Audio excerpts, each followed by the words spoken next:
तो बेटा आगे डिस्कस करते हैं लॉन्गिट्यूड और टाइम के बारे में। बहुत बड़ी बड़ी बातें करने से पहले मैं आपको बता देता हूँ, हाँ भी हम इस स्लाइड में कौन कौन सी बेसिकली चीजों के ऊपर फोकस करेंगे। तो हम डिस्कस करेंगे prime meridian of Greenwich means, जिसको क्या बोला जाता है जीएमटी, और इसको अदर नाम से भी जाना जाता है, वो क्या है कोऑर्डिनेटेड यूनिवर्सल टाइम, जिसको क्या बोला जाता है यूटीसी। उसके बाद डिस्कस करेंगे आईएसटी। आईएसटी मतलब Indian standard time.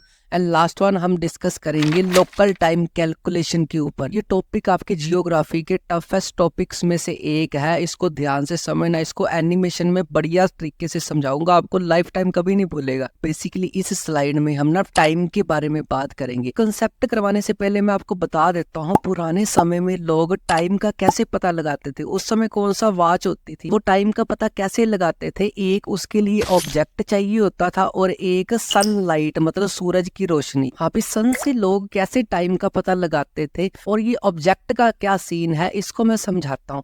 For example एक ना पेड़ है, एक पेड़ खड़ा है और जैसे ही उसके ऊपर सनलाइट पड़ती है वो पेड़ की शेडो ना चेंज होती रहती है। तो लोगों ने आइडिया लगाया, हाँ अभी हम क्या करते हैं इस ऑब्जेक्ट की हेल्प से, जब ये शेडो चेंज होएगी तब उन्होंने क्या करना शुरू कर दिया, टाइम का अंदाजा लगाना शुरू कर दिया। जब क्या थी, वॉच नहीं थी। मैंने कंसेप्ट क्या बोला है, लॉन्गिट्यूड और टाइम। जो पेड़ होता है वो लॉन्ग है ना, लंबी लाइन में खड़ा हुआ है, तो इसीलिए लॉन्गिट्यूड और टाइम का बड़ा ज्यादा रिलेशन है, जो आगे जाके मैं बढ़िया तरीके से इलेबोरेट करूंगा। हमने अभी तक क्या सीखा कि सूरज की रोशनी जैसे पड़ती है, धीरे धीरे सूरज ईस्ट से वेस्ट आता है, तो वैसे वैसे टाइम बदलता है। पुराने समय में लोग क्या करते थे, एक ऑब्जेक्ट की निशानी रख लेते थे। भाई अब यहाँ पर अगर शेडो आएगी तो 1 बजेंगी, अगर यहाँ पर पहुंच गई शेडो तो 2 बजेंगी, अगर यहाँ पर पहुंच गई तो 3 बजेंगे। तो उन्होंने एक ऑब्जेक्ट, कोई भी हो सकता था, हो सकता है या कोई भी ऐसे रोड हो सकती है, उन्होंने उसकी शेडो को मार्क कर लिया, क्योंकि सूरज रोज उसी टाइम पे आता है। सूरज ऐसे नहीं है हमारी तरह 1 घंटा लेट उठता है, वो टाइम पे ही आता है जब से अर्थ बननी शुरू हुई है। तो लोगों ने क्या किया, उसको एज ए फिक्स लोकेशन मान लिया, और जैसे जैसे उसकी शेडो चेंज होगी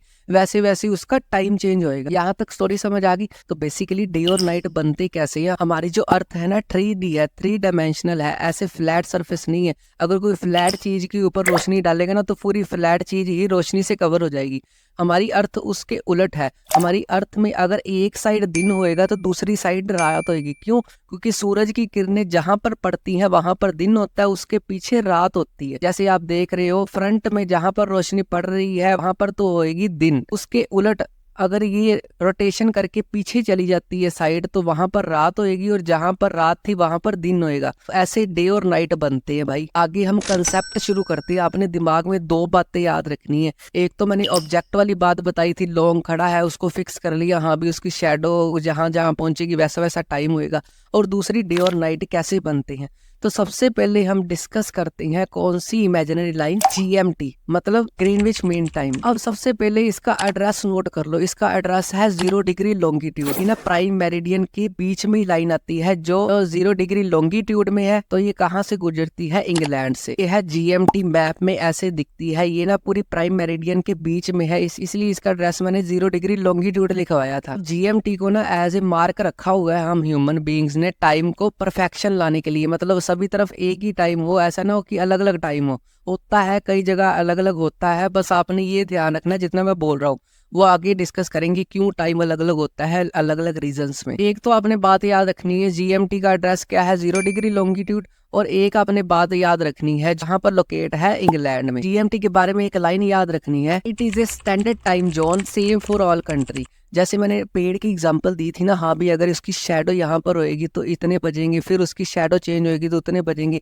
वैसे वैसे एक जीएमटी को एक पेड़ की तरह ही स्टैंडर्ड माना गया है। ऐसे जैसे अर्थ रोटेट करके जीएमटी आगे बढ़ेगी वैसे वैसे टाइम चेंज होता रहेगा। इसीलिए जीएमटी का टाइम सभी कंट्रीज को मोस्टली मानना पड़ता है। इसका एम क्या होता है जीएमटी का, जीएमटी को क्यों फॉलो किया जाता है, ताकि सभी एक ही समय को फॉलो करे, ऐसा ना कोई कंफ्यूजन ना हो। मान लो आपको बोल दिया स्कूल में आना है, कोई 9 बजे आ रहा है, कोई 10 बजे आ रहा है, कोई 11 बजे आ रहा है, तो नहीं, एक स्टैंडर्ड टाइम होता है जो सभी देशवासियों को, सभी कंट्रीज को मानना पड़ता है ताकि कंफ्यूजन दूर हो सके। आई होप ये जीएमटी के बारे में जितना करवाया उतना ही आपने याद रखना और आपको अच्छी तरह समझ आ गया। उसके बाद बात करते हैं भाई आईएसटी। आईएसटी मतलब इंडियन स्टैंडर्ड टाइम। आईएसटी का एड्रेस है 82.5 डिग्री ईस्ट। एक तो ये याद रखना है। और ये कहाँ से होके गुजरती है? प्रयागराज। प्रयागराज एक जगह है जो कहाँ पर है? उत्तर प्रदेश में है। अब मैं आपको मैप में दिखाता हूँ IST कहाँ पर लोकेट करती है। ये पूरे इंडिया के लिए IST मतलब इंडियन स्टैंडर्ड टाइम, पूरे इंडिया के लिए, ताकि टाइम को लेके पूरी इंडिया में कोई भी कंफ्यूजन ना हो सके। हमारे जो सारे टाइम सेट होते हैं ना इंडिया के, वो IST से ही सेट होते हैं, इंडियन स्टैंडर्ड टाइम से ही सेट होते हैं, ताकि सब बढ़िया तरीके से काम कर सके, टाइम को लेके कोई भी कंफ्यूजन ना हो। एक आपने बात नोट रखनी है आगे, जो IST है ना वो अहेड है, आगे है 5 और एंड 30 मिनट, मतलब 5.5 घंटे। इससे आगे है UTC या GMT से। तो ऐसा क्यों है? अब आपको ना इसको एनिमेशन के साथ समझाता हूँ। अभी तक हमने 2 लाइन डिस्कस की है, एक तो की है UTC या GMT और दूसरी की है IST मतलब इंडियन स्टैंडर्ड टाइम। ये है हमारा IST, ये है हमारा GMT। होता क्या है, जो अर्थ की मूवमेंट होती है ना वो ईस्ट टू वेस्ट होती है, और यहाँ पर है ईस्ट और यहाँ पर है वेस्ट। ऐसे ही पूरी अर्थ घूमना शुरू करेगी। यहाँ पर तो सन फिक्स है, जैसे जैसे आगे जाएगी पहले क्या क्रॉस करेगी? IST Indian standard time. उसके बाद धीरे धीरे जैसे अर्थ आगे आएगी रोटेशन करके तो क्या आएगा? GMT मतलब ग्रीनविच मीन टाइम। अब आप देख ही रहे हो जहां से उसने चलना शुरू किया था और जहां पर पहुंची वो, तो IST से लेके GMT तक 5.5 घंटे लग गए। इसीलिए जो इंडिया का टाइम होता है ना, जो बाहर वाले देश होते हैं उससे 5.5 घंटे ज्यादा आगे होता है, मतलब क्योंकि पहले ईस्ट आगे आएगा फिर आएगा वेस्ट आगे आएगा रोटेशन करते हुए। तो ये सारा फंडा था, इसीलिए जो इंडिया का टाइम होता है वो 5.5 घंटे ज्यादा होता है, आगे होता है। तो अब आपको बेसिक कंसेप्ट सारा समझ आ गया। अभी तक भाई हमने 2 चीजें डिस्कस की हैं, एक तो GMT के बारे में और एक IST के बारे में, इंडियन स्टैंडर्ड टाइम के बारे में। दोनों के एड्रेस और कहां पर लोकेट करती है ये चीजें सारी डिस्कस कर ली। आगे हम डिस्कस करते हैं लोकल टाइम कैलकुलेशन। हाँ, अभी लोकल टाइम कैलकुलेशन क्या होती है, लोकल टाइम कैसे निकाला जाता है, ये आपको मैं बढ़िया अच्छी तरह समझाऊंगा। इसको समझाने से पहले ना थोड़ी सी अर्थ की रोटेशन देख लेते हैं। कैलकुलेशन क्या है? To complete one rotation of 360 degree earth take 24 hour. कहने का ये मतलब है पूरी अर्थ 360 डिग्री है और 24 घंटे में अर्थ कितना घूमती है? 360 डिग्री। और 1 घंटे में अर्थ कितना घूमेगी? 360 डिग्री अपॉन 24। तो इसका आंसर क्या है? 15 डिग्री। तो इसका रिजल्ट क्या निकला? अर्थ जो घूमती है 1 घंटे में 15 डिग्री घूम जाती है। थोड़ा सा और डीपली जाते हैं तो अर्थ 1 डिग्री 4 मिनट्स में कवर करती है। हाँ, अभी ये 1 डिग्री 4 मिनट्स में कैसे आया? जैसे ही आप इसकी डीपली कैलकुलेशन करोगे ना तो इसका आंसर आएगा 1 डिग्री अर्थ 4 मिनट में घूमती है, रोटेट करती है। आपने बस ये फैक्चुअल डाटा याद रखना है जो मैं यहाँ पर लिखने वाला हूँ। क्या लिखने वाला हूँ? अर्थ 1 डिग्री कितने टाइम में कवर करती है? 4 मिनट्स में। और यहाँ पर ही सारी कैलकुलेशन शुरू होती है लोकल टाइम की। हमने क्या याद रखना है? अर्थ रोटेट करती है 1 डिग्री 4 मिनट्स में। अब आपको आगे इसकी ट्रिक बताता हूँ। क्या ट्रिक है? 2 लाइन याद रखनी पड़ेंगी। East plus time, west minus time. ये सर क्या बोल रहे हो? East plus time, west minus time. तो इसको समझाता हूँ। ये है ईस्ट वाली साइड, ये है वेस्ट वाली साइड। अब मैंने बोला है सबसे पहले सूरज कहाँ पर आता है? ईस्ट वाली साइड में। मतलब जब अर्थ रोटेट करती है तो ईस्ट वाली साइड में पहले सुबह होती है और वेस्ट वाली साइड में थोड़ी सी देर बाद सुबह होती है। तो यहाँ पर जो भी कैलकुलेशन आंसर आएगा ना, अगर ईस्ट का पूछा जाएगा तो उसमें कुछ ऐड करना है, बताऊंगा क्या। अगर वेस्ट का पूछा जाएगा उसमें कुछ माइनस करना है, बताता हूँ क्या। बस आपने ये फॉर्मूला याद रखना है। अगर ईस्ट वाले पॉइंट का टाइम पूछा जाए तो वहां पर प्लस होएगा जो भी आंसर निकालेंगे, अगर वेस्ट वाले का पूछा जाए वहां पर माइनस होएगा। अब बात करते हैं कंसेप्ट की, लोकल टाइम कैसे निकाला जाएगा। फॉर एग्जाम्पल, आपने अगर फोन किया, कोई लंदन में बैठा है, वहां पर बजे हैं 12 PM, 12 बजे हैं, और आप जिस लॉन्गिट्यूड में खड़े हो वो लॉन्गिट्यूड है 15 डिग्री ईस्ट। अब पूछा जाए आपके लॉन्गिट्यूड जो 15 डिग्री ईस्ट है वहां पर क्या टाइम होएगा, वो कैसे निकालोगे। तो सबसे पहले ईस्ट की बात आ गई। 15 के साथ क्या लगा है? ईस्ट लगा है। मैंने बोला था कि क्या याद रखना है, ईस्ट वाले में क्या आएगा? टाइम ऐड होएगा या माइनस होएगा? हाँ जी, ऐड होएगा। क्यों? क्योंकि ईस्ट पहले आता है, वेस्ट बाद में आता है। अब 15 डिग्री है ना, 15 डिग्री को मल्टीप्लाई करना है किससे? 4 से। क्यों? मैंने बोला था 1 डिग्री इतने टाइम में कवर करती है 4 मिनट्स में।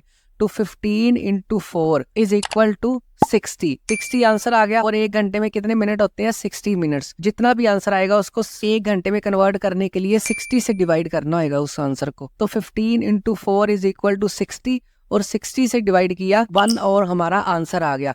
तो ईस्ट वाली बात है ना, तो ऐड करना है हमने, वो 12 नहीं भूलना हमने, 12 बजे है ना, 1 घंटा हमारा आंसर आया, तो बात किसकी चल रही थी, ईस्ट की। अगर यहाँ पर वेस्ट होता तो 12 में से 1 घंटा माइनस करते 11 आंसर आता। अब क्या है, ईस्ट है तो 1 घंटा ऐड करेंगे, इसका क्या आ जाएगा, अगर 12 बजे है तो 1 और ऐड करेंगे, जहां पर हम बैठे थे 15 डिग्री ईस्ट में, वहां पर क्या टाइम हुआ है, अभी 1 बजा है। तो ऐसे ही आप लोकल टाइम की कैलकुलेशन निकाल सकते हो। इसको अगर नहीं समझ आया तो थोड़ा सा दोबारा देख लो, आपको बड़ी आसानी से समझ आ जाएगा। एक बार दोबारा बता देता हूँ। पता क्या करवाना था हमने, 15 डिग्री ईस्ट में क्या टाइम था, तो 15 डिग्री 1 डिग्री में कितना मूव करती है अर्थ, 4 मिनट्स। तो 15 degree into 4 is equal to 60।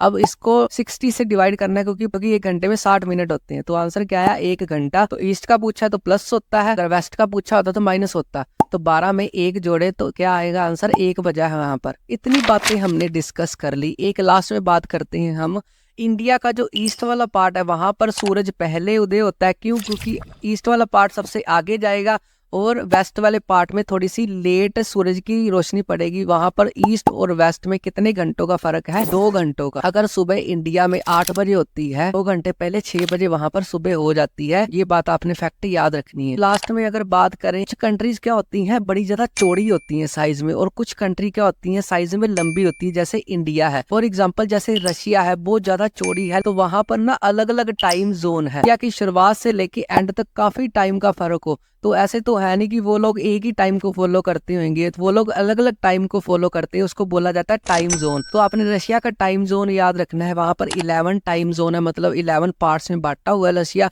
तो 11 के 11 अपने अपने टाइम के अकॉर्डिंग चलते हैं, ताकि कोई कंफ्यूजन ना हो। और यूएसए में 6 टाइम जोन है। आई होप ये सारा का सारा कंसेप्ट आपको बेसिक अच्छी तरह समझ आ गया। इसको बढ़िया तरीके से आपने प्रैक्टिस करनी है। तो चलते हैं अगले कंसेप्ट की ओर।